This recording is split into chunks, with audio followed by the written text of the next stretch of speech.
Salut la famille, eh oui, nous voilà encore dans l'année 2025, nouvelle année. Je vous souhaite à toutes et à tous mes vœux les meilleurs. Santé, bonheur, prospérité, santé surtout pour cette nouvelle année. Alors, l'année qui vient de s'écouler, l'année 2024, a été très éprouvante, surtout pour le showbiz ivoirien. Et nous allons essayer, au travers de cette vidéo, de nous remémorer toutes ces personnes qui nous ont laissés en cours de chemin. Une manière aussi de rendre gloire à Dieu pour nous qui sommes encore en vie, bénir Dieu pour la vie, la santé et de nous reprojeter en 2025 et d'espérer que cette année soit moins douloureuse que l'année qui vient de s'écouler. Alors si vous êtes prêts, go! Le monde du showbiz ivoirien aura été parsemé de grandes douleurs tout au long de l'année 2024. Que ce soit dans les médias, comme dans la musique, le cinéma ou l'humour, la Côte d'Ivoire continue de pleurer des illustres morts. Nous allons essayer dans cette vidéo de manière chronologique de parler des disparitions les plus douloureuses de l'année 2024. Commençons déjà par le GOAT, Anaconda, le polémiste le plus redoutable qui a déposé à jamais le micro. De son nom à l'état civil, Adama Diallo. Anaconda a été longtemps actif dans le milieu de la nuit aux côtés de Killa Bongo, ce qu'il a relaté dans plusieurs vidéos. Et dans ce milieu, il s'est forgé une personnalité très atypique.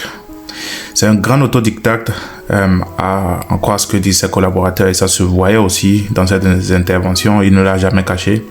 Il s'était fait connaître sur les plateaux télé par ses questions piquantes et tonitruantes dont lui seul avait le don. Il avait aussi le don de savoir, de pouvoir faire sortir ses invités de leur gond. On se souvient très bien de cette scène avec le général Camille Makosso qui a fait le tour de toute la toile. Et son look, son look, ses chapeaux colorés, il pouvait aborder tout ce qu'il voulait. C'était vraiment un avant-gardiste, quelqu'un qui avait vraiment cette manière-là d'agencer les couleurs. Et voilà, il était le seul qui savait le faire à merveille. Son look ne laissait personne indifférent de toute façon. Après son passage à Ivoire TV Musique, l'homme était désormais sur la 3, où il officiait dans l'émission PPLK puis Polémique. Jusqu'à ce que malheureusement le 6 janvier 2024, la mort nous l'arrache brutalement. Et aussi à l'affection des siens, des Ivoiriens, des téléspectateurs de la 3. Anaconda a malheureusement tiré sa référence à Paris en France dans sa 52e année. Ange Kefar dit Ange la vitesse. Voilà aussi une autre grande comédienne qui a crevé les écrans, notamment dans la série culte, Ma famille. Aux côtés de Gbazé Thérèse, elle était la première épouse de Dosso. Elle n'était pas animatrice, pas chroniqueuse, mais sa voix et son image et ses scènes ont égayé pendant des décennies tous les téléspectateurs africains, ivoiriens. Alors qu'elle sortait quelques semaines plus tôt de l'hôpital où elle avait été admise pour des soins d'une insuffisance rénale dont elle souffrait, la comédienne est finalement décédée malheureusement le 16 avril 2024. Alors nos pensées ici à toute sa famille, à la famille artistique ivoirienne, et que son âme continue de reposer en paix. Peace.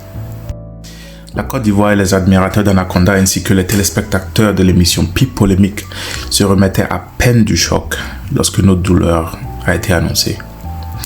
Comme si un soir s'abattait sur la chaîne, la télé, la 3, une autre de ces acteurs, ces actrices, va tomber malheureusement. Il s'agit de Marie-Dominique Kakou, connue aussi sous l'appellation MDK. C'était une chroniqueuse sur la 3, aux côtés d'Anaconda dans le talk show PPLK. Elle était aussi animatrice télé, maîtresse de cérémonie, voix off, comédienne de doublage. Bref, c'était un condensé de talent qui forçait l'admiration, en plus de sa beauté légendaire et de la grâce qu'elle dégageait. Elle a été arrachée à l'affection des siens, notamment de ses fans et des nombreux téléspectateurs de la 3 le lundi 6 mai 2024, sans qu'on ait appris la nouvelle d'une quelconque maladie. Selon un de ses collègues, elle souffrait d'une maladie et craignait même d'y passer. Ironie du sort, la veille de son départ, beaucoup ont témoigné qu'elle était en ligne même jusqu'à la dernière heure. Et elle a posté même sur Facebook un message plein de leçons de vie que je vais vous laisser voir maintenant.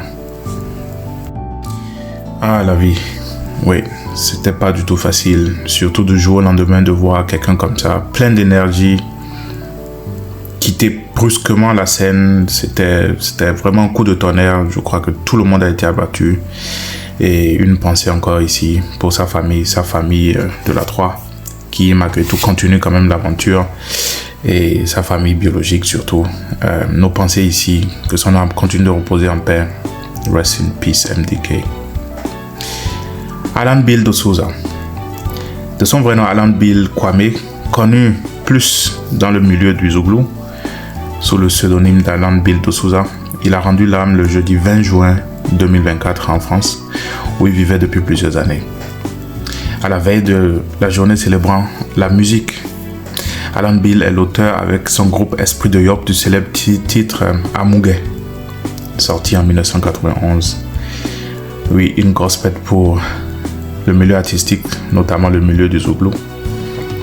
Une fois encore, nos condoléances et que son âme continue de reposer en paix. Rest in peace, l'artiste. Alors, la série noire dans le milieu culturel ivoirien ne s'est pas arrêtée là en cette année 2024.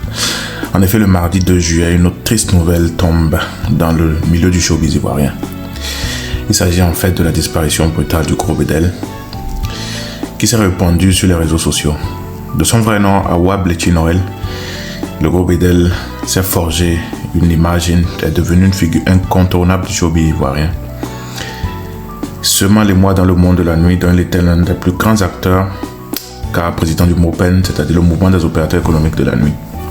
Connu pour ses multiples talents en tant que manager, producteur d'artistes, entre autres, du groupe Force One, dont l'un des membres même vivait avec lui jusqu'à, je veux dire, sa dernière demeure, jusqu'à sa dernière seconde.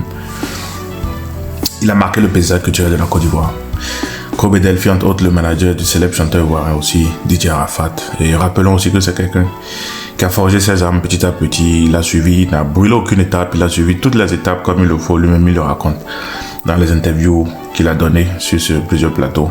Donc, le manager de boîte, gérant de boîte, après propriétaire de boîte, lui-même il s'est fait son nom. Il avait vraiment, au fait, ce goût du travail acharné. C'est ce que ses collaborateurs ont quand même rapporté. Le goût du travail, le goût de la perfection, un sens poussé de la perfection. Il voulait tout faire, il voulait que tout soit à sa place pour ses invités. Il recevait ses invités dans sa boîte. Il était vraiment là. Donc voilà aussi une grosse perte, une grosse perte qu'on a enregistré, que le milieu du showbiz ivoirien a enregistré en 2024. Mais ça ne s'est pas malheureusement arrêté là. Il y a Valérie du groupe Espoir 2000. Il a fallu juste 4 mois après le décès d'Alan Bill de Souza pour voir le Zouglou connaître encore un autre deuil avec la mort de Doubo Théa Valérie, de son vrai nom, alias Valérie d'Espoir 2000, le binôme de Batsako. Alors malade depuis plusieurs années, ça a été révélé un peu avant et après sa mort. C'est vrai qu'il était malade, je crois pratiquement 7 ans qu'il a lutté avec le cancer du sang, selon ce que son binôme a rapporté.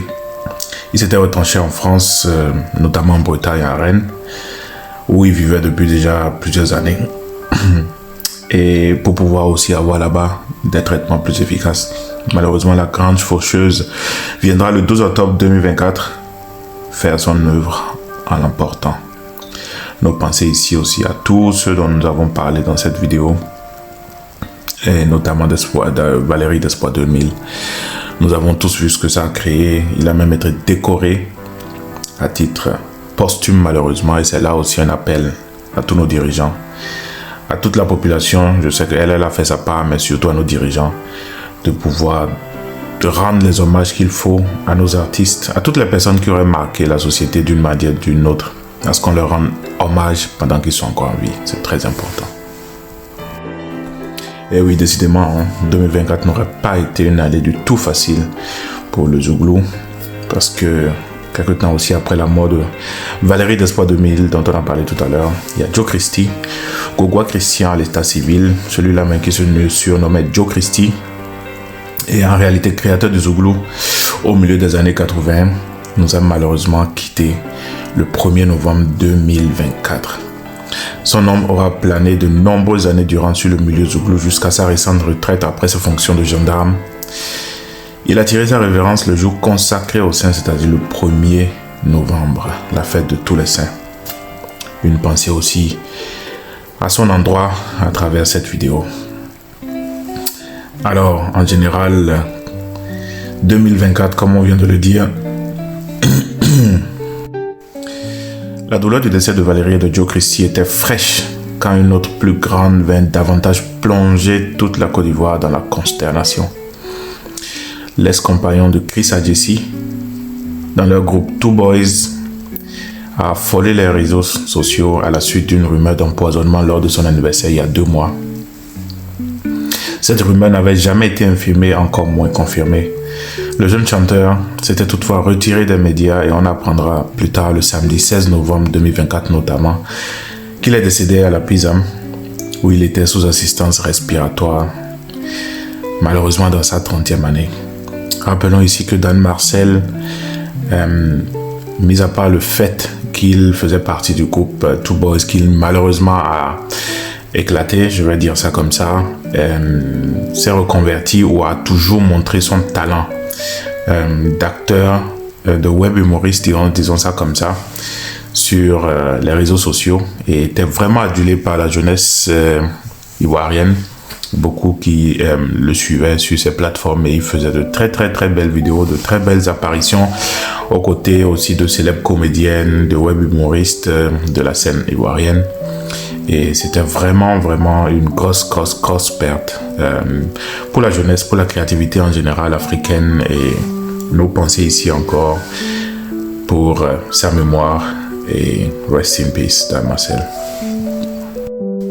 Et oui, comme si tout cela ne suffisait pas, la grande faucheuse vient pratiquement vers la fin de l'année 2024 nous arracher Stéphane Zabavi, une belle promesse du cinéma ivoirien qui crevait l'écran à chacune de ses apparitions. Il savait camper ses personnages avec une carrière marquée par des rôles mémorables, comme dans L'Interprète aux côtés de Kadi Touré. Stéphane s'était imposé comme une figure incontournable du 7e art ivoirien. Sa mort brutale le jeudi 21 novembre 2024 continue d'alimenter les réseaux sociaux et les plateaux télé. Selon certaines infos, l'artiste aurait été rappelé à Dieu des suites d'un AVC. Et selon ce qu'on a pu essayer de voir sur les plateaux télé, et ce qui se racontait un peu, c'est quelqu'un aussi qui, dans ses pratiquement derniers jours, s'est reconverti complètement, était prêt, ou il a même donné sa vie à Dieu. On a vu plusieurs vidéos sur les plateaux télé, dans les émissions, où il chantait la gloire du Seigneur, et il a trouvé carrément une autre direction. Il s'est donné pour objectif de renforcer sa foi avec le Seigneur, ce qui montre ici que c'est pratiquement quelque chose qu'on revoit très souvent chez les personnes qui, dans les pratiquement derniers jours, comme s'ils avaient ce pressentiment-là. On se rappelle ici notamment de Didier Arafat qui, dans ces derniers jours, selon ce que rapportaient ses proches, s'était rapproché complètement de Dieu, parlait de Dieu, avait même une Bible. Vous pouvez aller revoir les émissions, les témoignages de ses proches, et voilà, c'était la même chose aussi pour Stéphane. Et on a vu les vidéos ici quand il chantait du gospel, c'était aussi un très bon chanteur. Voilà. Donc voilà un peu le récap malheureux, triste de l'année 2024 qui nous aurait arraché assez de talent. C'est vrai que la liste n'est pas du tout exhaustive. Nous avons essayé dans cette vidéo de rester un peu sur les personnalités marquantes, on va dire ça comme ça, du showbiz ivoirien dans le monde du cinéma, de la télé, du journalisme. Et c'est sûr qu'il y a eu beaucoup plus de disparitions lors de l'année qui vient de s'écouler, c'est-à-dire de l'année 2024. Et c'est pas ici une manière de prioriser les morts, les personnes qui nous ont été arrachées par la grande faucheuse, mais juste faire un rappel, voilà, que la vie, elle est sacrée, elle est précieuse. Tant qu'on vit, il y a toujours de l'espoir. On peut faire beaucoup de choses tant qu'on est en santé, tant qu'on est en vie. Partagez de l'amour autour de vous. Prenez soin de tous ceux qui sont autour de vous, de ceux qui vous sont chers surtout. Et que 2025 nous éloigne de ces tristes disparitions, et que Dieu nous protège. Merci, à très prochainement pour une nouvelle vidéo. Peace and love.